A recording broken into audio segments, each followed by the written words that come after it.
हे बघ बाळा, घाबरू नकोस. मला सांग, गौरी आणि मला जे गाणं आवडतं ते गाणं हे नव्हे, तू दुसरंच कुठलं तरी गाणं गायलेस. अरे बापरे, आता काय करू मी? सरळ सांगून टाकू का?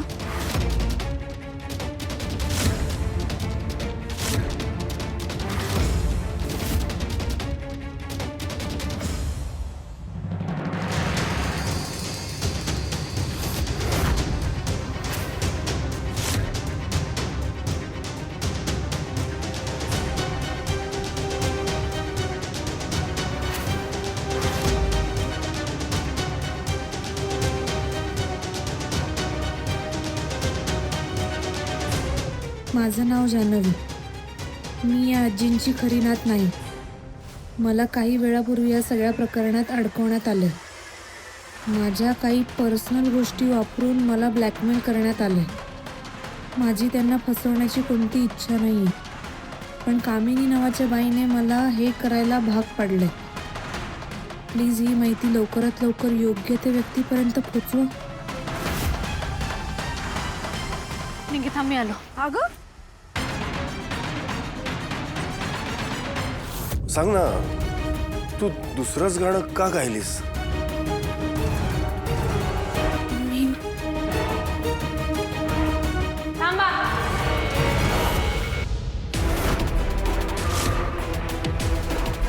कमळी, मला तुमच्या संग थोडं बोलायचंय.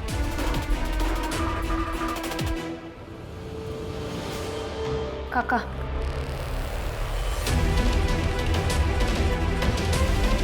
ही इथे कशाला कडमडायला आली?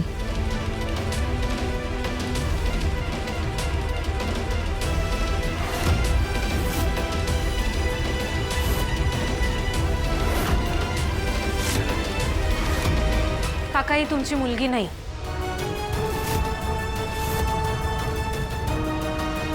आई, ही गौरीची मुलगी नाहीये. तुझी नात नाहीये किंवा माझी मुलगी सुद्धा नाहीये.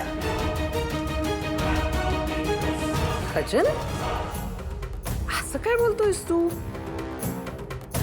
म्हणजे तुम्ही ठरवलं होतं ना की ते स्केच बघून ठरवायचं. स्केच पण बरोबर आहे ना. मग राजन, अरे तुझीच मुलगी आहे. हो, ते स्केच वरून तरी तसं वाटतंय. वहिनी, अगं ही तुझीच मोठी नात आहे. मग नाही कामिनी, मला एक गोष्ट खटखट होतीच.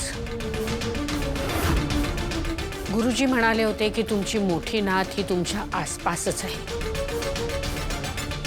पण या मुलीला तर मी यापूर्वी कधीच पाहिलेलं नाही. म्हणूनच माझा तिच्यावर पूर्ण विश्वास नव्हता. बाळ, खरं खरं सांग, कोण आहेस तू? घाबरू नकोस, खरं खरं काय ते सांग, कोण आहेस तू? हे बघ, हा माझ्या नात्याचा प्रश्न आहे. माझ्या भावनांचा प्रश्न आहे. माझी मोठी नात म्हणजे माझं सर्वस्व आहे. तू अशी माझ्या भावनांशी खेळू नकोस. सांग, बोल, कोण आहेस तू? हे बघ, मला माहित आहे ह्या बाईनं तुला सगळं जबरदस्तीनं करायला भाग पाडलंय. त्यामुळे जे काय आहे ते खरं खरं सांग. काय हे, या सगळ्यामध्ये माझा काय संबंध आहे? मी काय केलंय? स्केच वरनं पण हीच मुलगी आहे, दिसतंय ना. मला काय माहित ही कोण आहे ती? बरं ठीक आहे, तुमचं काय म्हणणं आहे? ही मुलगी माझ्या वहिनीची नात नाहीये असं म्हणायचंय ना? ठीक आहे, मग तुम्ही तिलाच विचारा ना की ती खरी कोण आहे म्हणून. नाही म्हणजे सगळ्यांना कळेल की ती खरी कोण आहे म्हणून. उगीच माझ्यावर. कडू आजी, तुम्ही जे बोलतायसा की नाही त्याला धमकी म्हणतात. काय? थांब कामिनी, बोल बाळा, घाबरू नकोस तू, सांग कोण आहेस तू? आजी, हाव ही मगाशी लय घाबरलेली. स्टेजच्या तिथं कावरी बावरी होऊन उभा होती. मी सांगतोय की नाही, नक्कीच काहीतरी घोळ आहे जे ती सांगत नाही. आणि 100% खात्री आहे माझी की ही तुमची नात नाही. माझं फक्त एवढंच मत आहे की कुणाच्या बी दबावाखाली न येता हिनं जे काय ते सगळं सांगावं. का पण माझा काय दबाव आहे त्याच्यावर? पुरे ना कामिनी, सांगितलं ना तुला, गप्प बस जरा. बोल बरं बोल.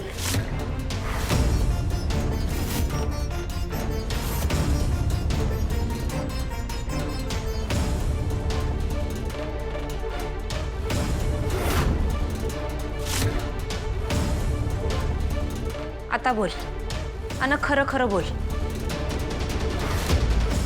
हे बघ, खऱ्यात लई ताकद असते. खऱ्यासमोर कोणाचं काहीच चालत नाही. ना कोणाचा माज चालतो ना कोणाची धमकी. आणि तू अजिबात घाबरू नको, मी तुझ्या सोबत आहे. हे बघ, अन्नपूर्णा आजींचा लय जीव गुंतलाय त्यांच्या नातेत. लय आतुरतेनं वाट बघतात लई वर्ष. प्लीज त्यांच्या भावनांसंग अशी चेष्टा करू नको. त्याचा अधिकार कुणालाच नाही. त्यामुळे जे काय ते खरं खरं सांग. आजी, मी खरं काय ते सांगते. बोल. ही तुमची नात नाहीये. अहो, मी तुम्हा कोणाचीच कुणीच नाहीये. या बाईंनी मला धमकावलं होतं आणि हे नाटक करायला मला भाग पाडलं.